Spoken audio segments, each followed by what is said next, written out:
کہ سارے قبائل کے سردار خوش بھی ہو گئے اور جنگ بھی ختم ہو گئی۔ نمبر 2، شب ہجرت، مکہ والے اللہ کے نبی کے گھر کا گھیراؤ کیے ہوئے ہیں، ان کے نوجوان ننگی تلواریں لے کر کھڑے ہیں کہ نعوذ باللہ آج حضور کو شہید کر دیا جائے، جبکہ انہی مکہ والوں کی حالت یہ تھی کہ ان کی امانتیں اللہ کے نبی کے پاس تھیں۔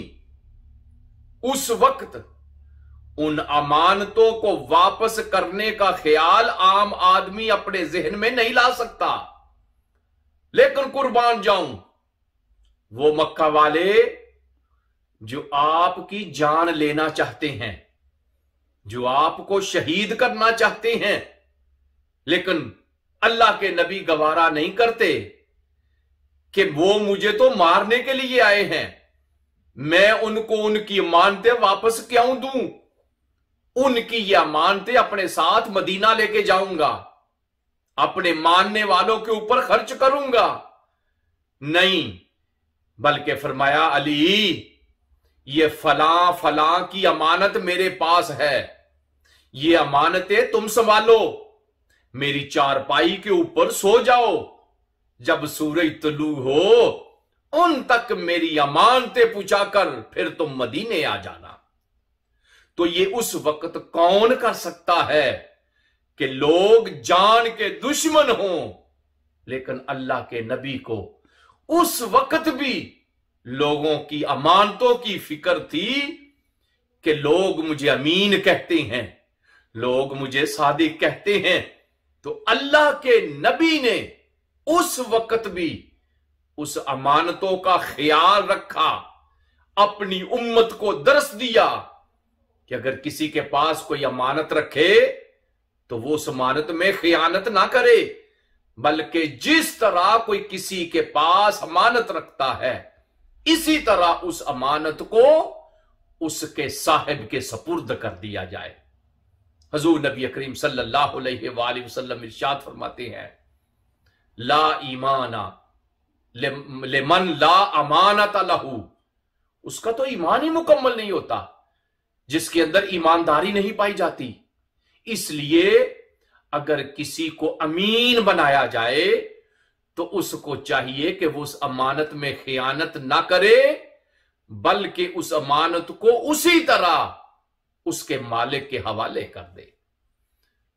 ابو جہل سے ایک دفعہ ایک آدمی نے پوچھا، اے ابو جہل مجھے سچی بات آج بتا کہ کیا محمد صلی اللہ علیہ وآلہ وسلم جھوٹے ہیں؟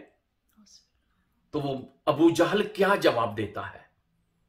کہنے لگا، واللہ ان محمد لصادق وما کذب محمد قط، اللہ کی قسم محمد سچے ہیں، انہوں نے ساری زندگی کبھی جھوٹ نہیں بولا۔ تو اس نے کہا پھر تو یہ ان کے نبی ہونے کو کیوں نہیں مانتا؟ ایک اللہ کو کیوں نہیں مانتا؟ وہ کہنے لگا صرف وجہ یہ ہے کہ میں اس لیے نہیں مانتا کہ ساری چیزیں قریش کے پاس ہیں، ان کے پاس ہیں، تو اگر نبوت بھی ان کو مل گئی ہمیں کیا ملے گا؟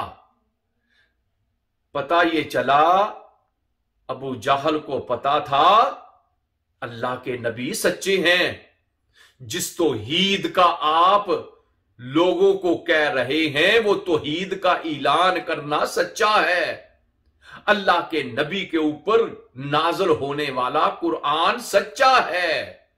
ابو جہل نے اگر اللہ کے نبی کی تصدیق نہیں کی تھی تو صرف اس وجہ سے نہیں کی تھی کہ کہیں ہماری سرداری نہ چلی جائے۔